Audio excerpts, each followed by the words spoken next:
Meanwhile, peace talks between the United States and Iran are set to begin tomorrow in the Pakistani capital of Islamabad. Vice President J.D. Vance is leading the U.S. delegation, joined by Special Envoy Steve Witkoff and President Trump's son-in-law, Jared Kushner.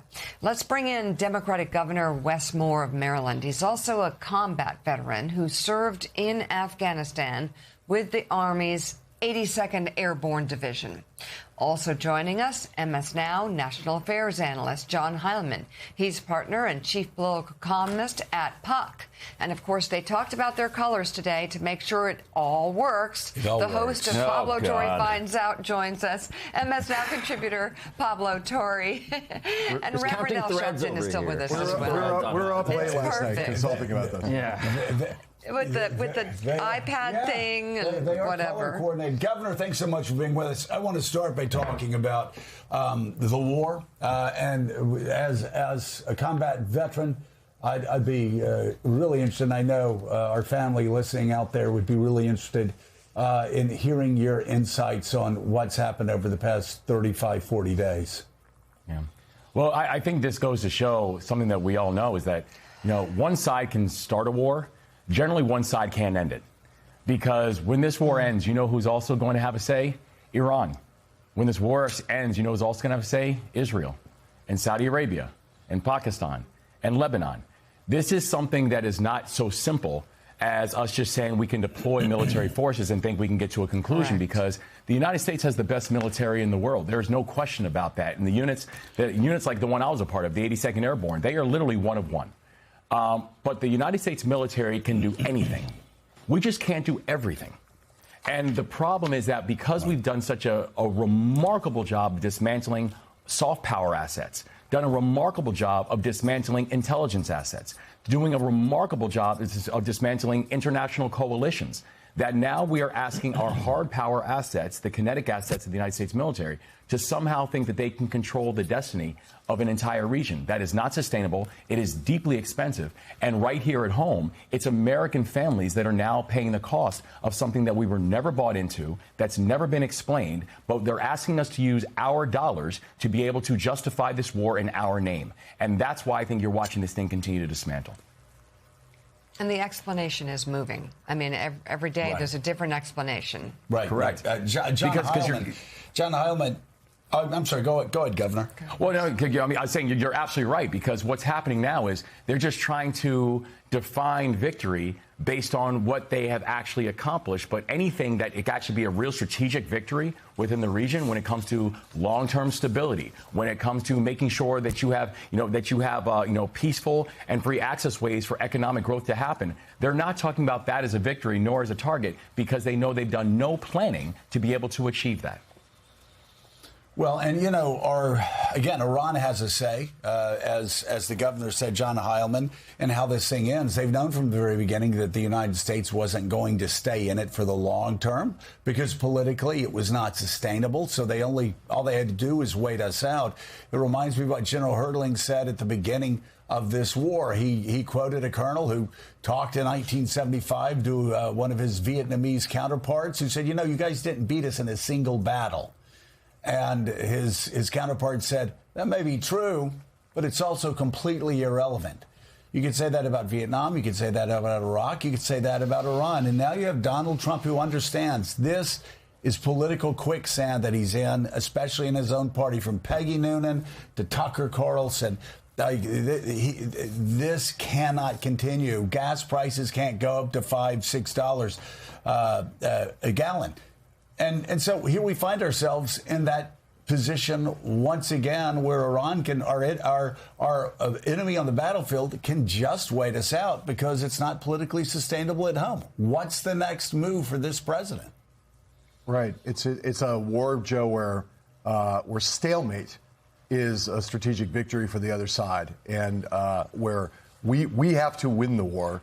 They just have not to lose it. And by horizontalizing the conflict, by widening it, and by continuing to control the Strait of Hormuz, they can make this thing last for a very long time. Governor, I guess the question I want to ask you, as we sit here at the end of this week, it's hard not to. I just want to get your reflection on what we saw, because there have been a lot of extraordinarily alarming things that have happened in the course of the 10 years we've been dealing with Donald Trump on the national stage.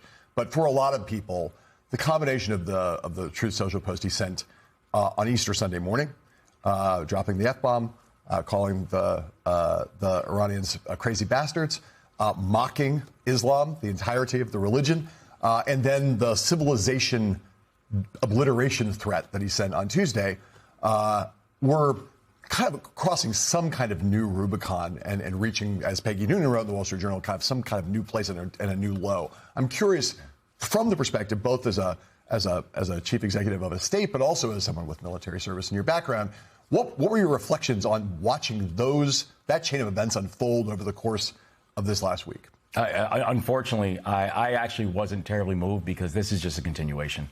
You could do an entire March Madness bracket of crazy things that Donald Trump has tweeted.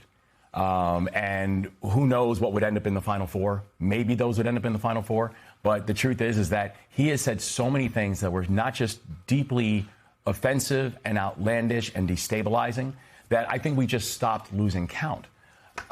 This is, I've long said that the President of the United States is not right for this office, and he shouldn't be there. Whereas he came in with 3 goals that he campaigned on. I'm going to lower your prices. I'm going to release the Epstein files and the Epstein client lists, and no more foreign wars. He lied to us each and every time because none of those were the intention that he had when he got back into the Oval Office. And so what we are doing right now as chief executives is trying to make sure that we are protecting our people as much as possible. That, we were actually just at the National Action Network yesterday talking about some things that we're doing in Maryland to make sure that we are, not just pushing back on Trump, but pushing forward for our people. But, the reality is that, we opened a window that he crawled back in. And it is very difficult for anyone to justify why his actions or behavior could justify why he's sitting in that seat right now. Yeah. Governor, I'm curious how you feel and what your message might be to Republicans in office right now in the Senate and Congress across the country. That seems rather muted to some pretty severe moves taken by this president in the past week. I would just remind people what we remind, people in our state and for members of our armed forces every day is remember your oath. You did not take an oath to him. You did not take an oath to the President of the United States. You did not take an oath to Donald Trump. You took an oath to the Constitution. You took an oath to the people you represent. Do not forget who put you there. Donald Trump did not put any of you there. The people who you represent put you there. And so it's not just about the fact that if the people who put you there, they can put you out. But it also is about if you have any honor or any integrity, that you would hopefully remember why you are there in the first place. And if you are there just simply to bend the knee to an individual, then I think you should have a very difficult time looking yourself in the mirror.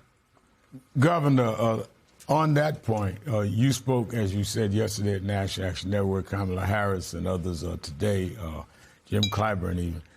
When you and others are looking at the midterms and then the 28, and you said you've not decided you're running in 28 for president, even though a lot of conventionists and a lot of the people that are coming are possible candidates, what ought to be the focus of those that are thinking about running for president in terms of where we are in history? Because as we were just talking, Joe and Mika and Doris was talking, we are at a point where they're trying to turn back a lot of the things that was established by the civil rights movement and labor movement and other things.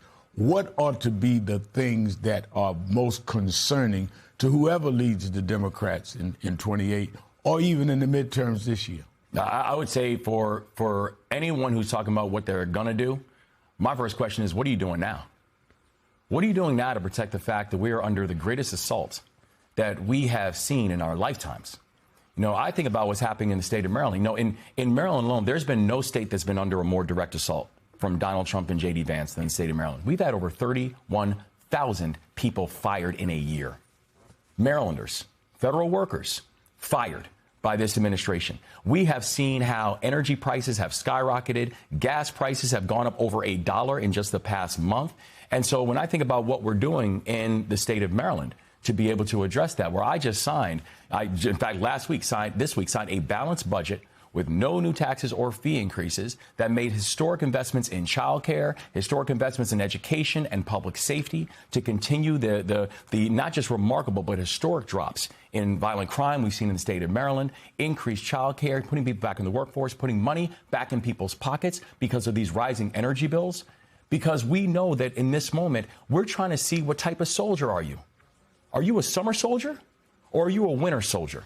Because right now it's cold outside, and we need winter soldiers who are not just going to tell me what you want to do in the future, as if it's about you. But I want to see what you're doing right now to actually protect the people who need protection right now from what we are seeing from Washington, D.C.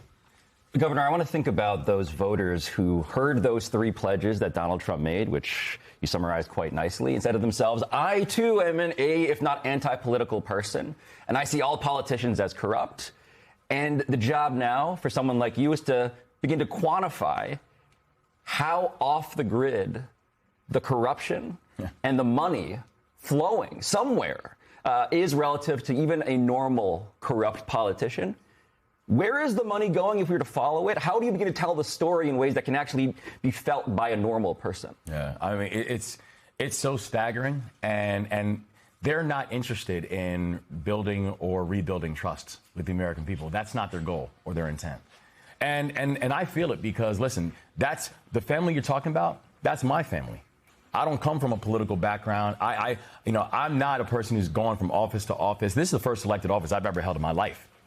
And I've never been someone who's been involved in the political world. I did because I wanted to end child poverty in the state of Maryland. That's why I ran just a few years ago. And I think about what people are seeing right now, where we are watching billionaires getting tax cuts and prediction markets allowing people with access to make money on insider information. And the president of the United States, whose family has made billions of dollars since he's been back in public office. And people are frustrated and angry. I know in the state of Maryland, for example, I had predecessors who made millions of dollars while they were the governor because they were able to make decisions based on information on decisions that they were making. So not only did I put all of my assets in a blind trust so people could have full faith and confidence that what I'm doing, I had no idea what's ever benefiting me, but I actually signed legislation in Maryland that from here on out, anyone who will ever be the governor of the state of Maryland must put their assets in a blind trust so people can help to restore the faith in the decisions that are being made by the chief executive. So we are going to have to be able to talk about how are we going to rebuild and think about this thing differently, because the grift that is happening right before our eyes, the usage of the pardon power, and how you're watching people who he is pardoning and then turning around and investing in his kids' companies. This is something that is going to not just continue to erode of public faith in public service, but also something that's going to have long-term consequences about how this country navigates itself. Democratic Governor Wes Moore of Maryland, thank you very much for being on this morning. We really appreciate it.